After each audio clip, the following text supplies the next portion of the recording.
est au module 1, à la page 32. L'encadré du haut, en fait, le numéro 3, dans l'encadré. Alors, on cherche à comprendre les fondements. Oups. Les fondements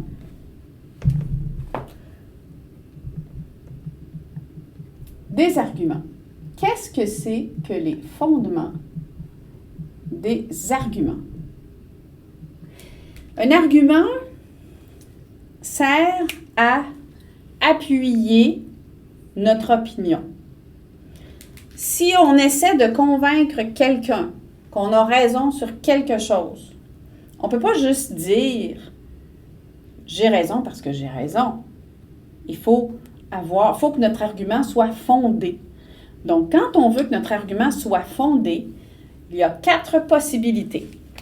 Donc, quand on parle de fondement, je vais l'ajouter ici. Donc, on veut que son argument soit fondé. Donc, les fondements des arguments, il y en a 4. Le premier, on va appuyer son argument sur des faits. Des faits, c'est quelque chose qui est vérifiable. OK? Donc, quelque chose qui est vérifiable. Ça peut être un événement. Donc, on s'appuie sur un événement qui a déjà eu lieu. Donc, événement, ça peut être un ou des événements. Un événement. Ça peut être une vérité scientifique. Donc, quand on s'appuie sur la science, c'est généralement des faits parce que la science est appuyée elle-même sur des faits. Un scientifique ne va pas émettre quelque chose sans l'avoir vérifié. Donc, les faits sont là. Donc, un événement, une vérité scientifique que l'on peut vérifier, donc vérifiable, et qu'on peut dire aussi que c'est observable. Donc, les faits sont vérifiables et observables. Ça, c'est le premier fondement. On a un deuxième fondement qui sont donc le numéro 2, ce sont des valeurs. On peut, donc des valeurs, on va l'écrire de la même façon. Quand on veut débattre de son opinion, on va s'appuyer aussi sur des valeurs. Les valeurs, c'est ce qu'on pourrait appeler une norme. On pourrait appeler ça aussi une référence.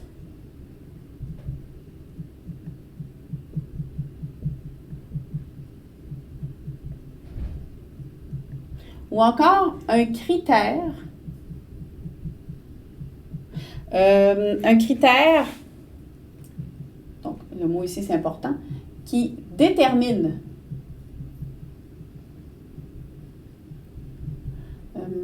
la conduite. C'est pas clair, hein? Une valeur. Qu'est-ce que c'est qu'une valeur? Je vais aller un petit peu plus loin. Donc, si on s'en va à la page 33 de ton module, tu as un petit peu la définition de valeur. C'est une référence, une norme, un critère sur lequel chacun peut s'appuyer pour déterminer sa conduite. Donc, la conduite, elle est propre à certaines valeurs. On va prendre des décisions dans une vie en fonction de ces valeurs. Elle sert donc principalement de morale. C'est la morale. Quand on parle de valeur, on parle de valeur morale. Pourquoi on ne fait pas de plagiat dans un examen à l'école? Pourquoi on ne triche pas? Bien, parce que ça fait partie des valeurs morales d'une personne. Donc ça, ici, on est dans les valeurs. C'est ce qui est le plus important pour un individu. Donc, si pour moi, ce qui est important, c'est une chose, ça peut être différent pour quelqu'un d'autre. Mais ce qui va dicter ma vie, moi, dans ma vie, j'ai toujours voulu rendre les gens heureux. Donc, je voulais faire un travail que j'aimais. Je voulais faire un travail qui faisait beaucoup d'argent. Je voulais faire un travail qui allait me rendre heureuse. Tout ça, ce sont des valeurs différentes. et c'est ça qui dicte, c'est un petit peu le code de conduite de chacun. Donc, une valeur, ça peut être personnelle, ça peut être culturelle, sociale. Une valeur, c'est d'ordre social, éthique, universel. Par exemple, l'éducation. C'est important, l'éducation. C'est une valeur, l'éducation. Il y a des sociétés où il n'y a pas d'école. Il y a des pays où les enfants ne vont pas à l'école. Donc, la valeur n'est pas l'éducation. Ici, au Québec, les enfants, les élèves doivent aller à l'école. Donc, c'est une valeur de société. Ça fait partie des valeurs de notre société. Donc, partout, il y en a. Pourquoi on est poli avec les gens? Parce que c'est une valeur. On doit être poli, c'est nécessaire. Pourquoi on a du respect pour nos aînés dans la société? Parce que c'est une valeur aussi. Donc, ça ici, c'est le principe de valeur. Ce ne sont pas des faits qui sont vérifiables ni observables. C'est un code de conduite personnel qui dicte nos conduites. Est-ce que ça va? Si jamais ça ne va pas, va voir ton enseignante. Ensuite, si on revient au fondement, donc on en a vu 2. Je vous ai dit qu'il y en avait 4. Alors, on va voir le 3e fondement, c'est le principe logique. Donc, le principe logique, qu'est-ce que c'est qu'un principe logique? Ce n'est pas vérifiable. Donc, un principe logique, ce n'est pas vérifiable. On va partir de ça.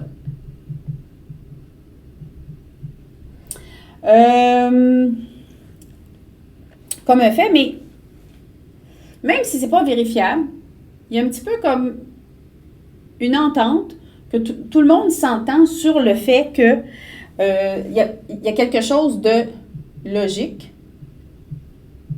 et de cohérent. Donc, je vais expliquer un petit peu plus en détail qu'est-ce que ça veut dire. Tu peux aller à la page 34 de ton module. Donc, un principe logique, c'est un petit peu comme une loi non écrite. C'est pas vérifiable comme un fait, c'est ce que je disais tantôt.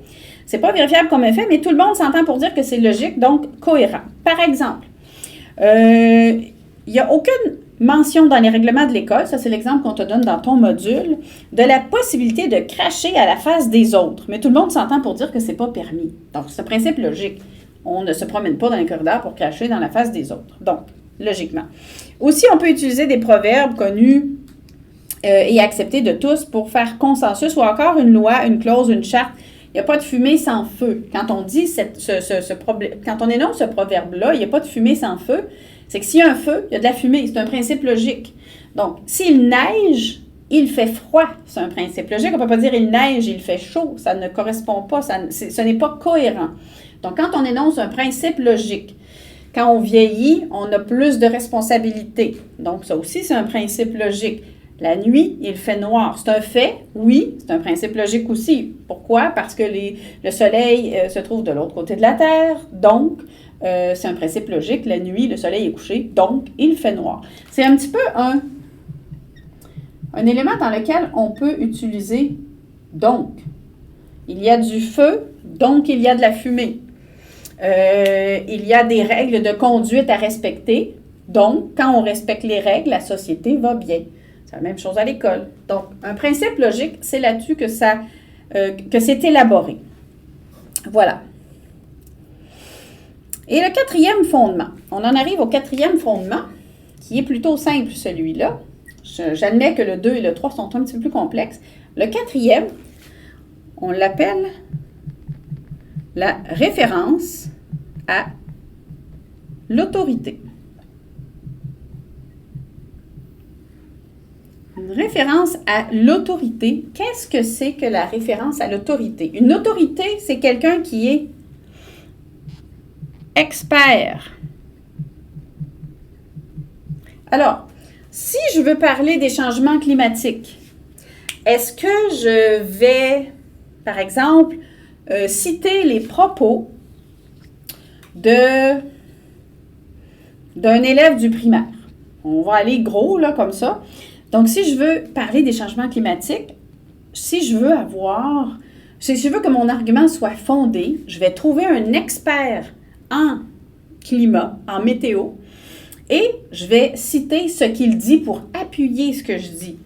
Je pense que il faut modifier nos habitudes de vie pour aider la Terre et l'environnement. Mais pourquoi je dis ça? Qu'est-ce qui implique que je dis ça? Tel scientifique, dans le tel magazine, dans telle revue, sur tel site Internet, évidemment, il faut toujours vérifier ses sources, ça c'est un autre débat, mais tel scientifique a émis telle idée que si on ne faisait pas telle chose que la Terre, bref, on cite une autorité, on fait une référence à un expert. Et ça ici, c'est le mot-clé, c'est expert. Si, par exemple, moi, comme prof, je parle sur la place publique de ce qui se passe dans les écoles, de comment on travaille, comment on étudie, comment on apprend, je suis plutôt perçue comme experte dans la matière parce que j'enseigne dans une école. Par contre, si je voulais écrire un texte d'opinion sur les voitures automobiles et leur consommation d'essence, bien là, je ne suis pas une experte. Bien que je conduise une automobile, ça ne fait pas de moi une experte. Donc, c'est ça ici la référence à l'autorité. Donc, une citation d'expert, de recherche scientifique, on doit appuyer par des faits. Donc, ce sont des faits. Autrement dit, référence à l'autorité, ce sont des faits qui ont été cités par un expert. Voilà. Alors, ça, ce sont les 4 fondements des arguments. Alors, quand on énonce un argument, c'est important de l'appuyer sur un fait, sur des valeurs, sur un principe logique ou faire une référence à une autorité pour donner du poids à l'argument. Le mot-clé ici, c'est pour donner du poids. Parce que sans le fondement, notre argument n'a pas de poids. Si je dis, les voitures, il y a trop de voitures à essence sur la route, il faut que j'appuie ça sur quelque chose. L'essence pollue. L'essence, c'est un polluant de différentes manières. Donc, s'il y a trop de voitures à essence sur la route, logiquement, c'est plus polluant. Si je veux appuyer sur des faits, il y a 150 000 voitures sur la route à essence contre 30 000 électriques. Donc là, ici, on est dans les faits, on est dans les chiffres qui sont vérifiables. Bon, ce n'est pas des bons chiffres que je dis, là, c'est pour vous donner des exemples. Bref, c'est ce qui donne du poids à l'argument. C'est important de s'en rappeler.